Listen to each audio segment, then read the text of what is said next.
আমাদের মোবাইলে আমরা যে মাইক্রো এসডি কার্ড ব্যবহার করি সেই কার্ডগুলো কিন্তু আমরা আরডুইনোতে ব্যবহার করতে পারি কোনো ধরনের বড় ডাটা সেভ করে রাখার জন্য। তো এই কাজের জন্য আমরা ব্যবহার করতে পারি SD card module. SD card মডিউলগুলো আমার আরডুইনোর সাথে কমিউনিকেট করে এক্সপিআই মোডে। এক্সপিআই মোডে যখন সে কমিউনিকেট করে তখন সে আমার আরডুইনোর মিসো মসি পিনগুলো ব্যবহার করে। তো আমরা যদি আরডুইনোর পিন আউটগুলো চেক করি তাহলে দেখতে পারবো যে আরডুইনোর মিসো পিনটি হচ্ছে ডিজিটাল পিন 12, মসি পিনটি হচ্ছে ডিজিটাল পিন 11 এবং এসসিকে পিন বা সিরিয়াল ক্লক পিনটি হচ্ছে ডিজিটাল পিন 13। এবং চিপ সিলেকশন অথবা স্লেভ সিলেকশনের জন্য আমরা এই ক্ষেত্রে ব্যবহার করছি ডিজিটাল 10 পিন। তো আমরা প্রথমে কোডের আগে অবশ্যই চেক করে নিতে হবে যে আমাদের এসডি কার্ডটি কোন ফরম্যাটে রয়েছে, কারণ FAT32 অথবা FAT16 ফরম্যাটগুলো ছাড়া আমাদের যে এসডি কার্ড মডিউল তা কাজ করে না। আজকাল অনেক ক্ষেত্রে দেখা যায় যে এসডি কার্ডগুলো NTFS ফরম্যাটেও ফরম্যাট করা থাকে। তো এর আগে অবশ্যই একবার চেক করে নিব যে তা FAT32 ফরম্যাট বা FAT16 ফরম্যাট আছে কিনা। যদি না থাকে তাহলে আমরা সেই অনুযায়ী উইন্ডোজ থেকে FAT32 ফরম্যাটে ফরম্যাট করে নিব। এখন কোডে যাই।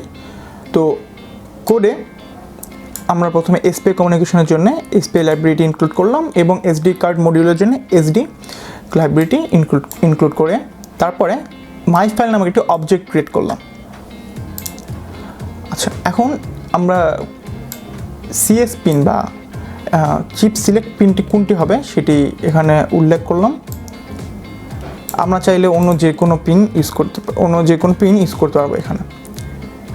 এখন আমরা সম্পূর্ণ কোডটি করেছি ভার্ট সেটআপ আন্ডারে। দেখো ফর লুপের নিচে কোনো কোড নেই, কারণ আমরা যা কাজ করছি রিড এবং রাইটের এসডি কার্ডে তা সম্পূর্ণ তাই শুধুমাত্র একবারই চলবে, তাই আমাদের বারবার করার জন্য লুপে আমি কোডটি আর লিখিনি।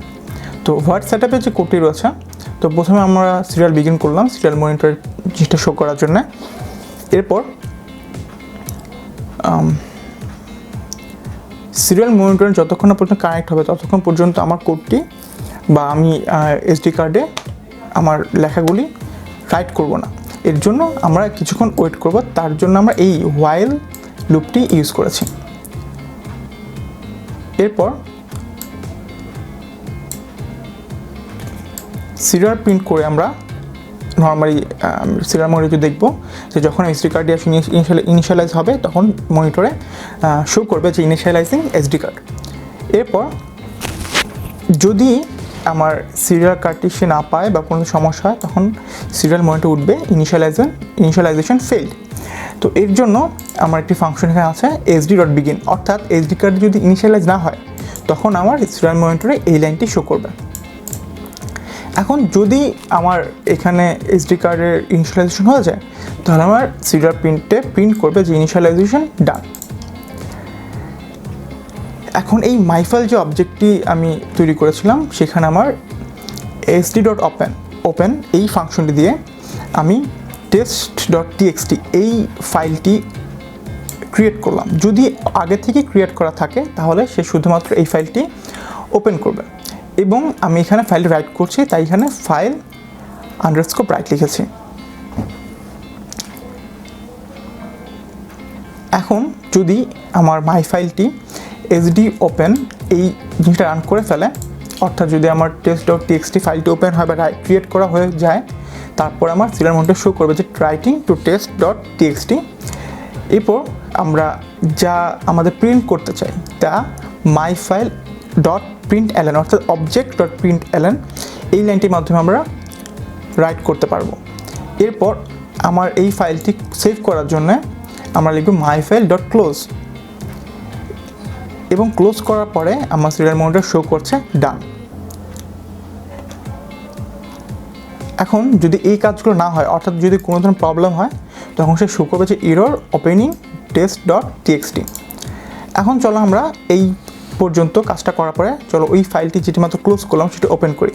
এটি ওপেন করার জন্য যেহেতু আগেই ফাইলটি ক্রিয়েট হয়ে গিয়েছে তাই আমার যে এখানে মাই ফাইল ইকুয়াল টু sd.open এই লাইনটির মাধ্যমে আসলে test.txt এই ফাইলটি ওপেন হচ্ছে। এই ফাইলটি ওপেন হওয়ার পরে আমি মনিটর শো করছি যে test.txt ফাইলটি ওপেন হচ্ছে। তারপর সে রিড করার জন্য আমি লিখব যে যদি আমার এইখানে আমার এই ফাইলটি ওপেন হয়ে থাকে অর্থাৎ অ্যাভেলেবল হয়ে থাকে, তখন সেটা চেক করার জন্য আমি লিখেছি মাই ফাইল ডট অ্যাভেলেবল। এখন এই ফাইলের আন্ডারে বা এই টেস্ট ডট টিএক্সটির ভিতরে কী লেখা আছে সেটি রিড করার জন্য আমি এখানে রান করব মাই ফাইল ডট রিড, অর্থাৎ যে অবজেক্টে আমি ক্রিয়েট করেছিলাম সেই অবজেক্ট ডট রিড। এখন যখন সে রিড হয়ে যাবে সেটা সে সিরিয়াল রাইটের মাধ্যমে শো করবে, এবং শো করার কাজ শেষ হয়ে গেলে আমি এই ফাইলটি ক্লোজ করে দিই। এখন যদি এই কাজগুলো না হয়, অর্থাৎ যদি আমার ফাইলটি ওপেন না হয় বা কোনো ধরনের সমস্যা হয়, তখন আমার সিরিয়াল প্রিন্টে শো করবে যে মনিটরে শো করবে যে error opening test dot TXT. এখন চলো ফাইলটি আমরা আপলোড করি।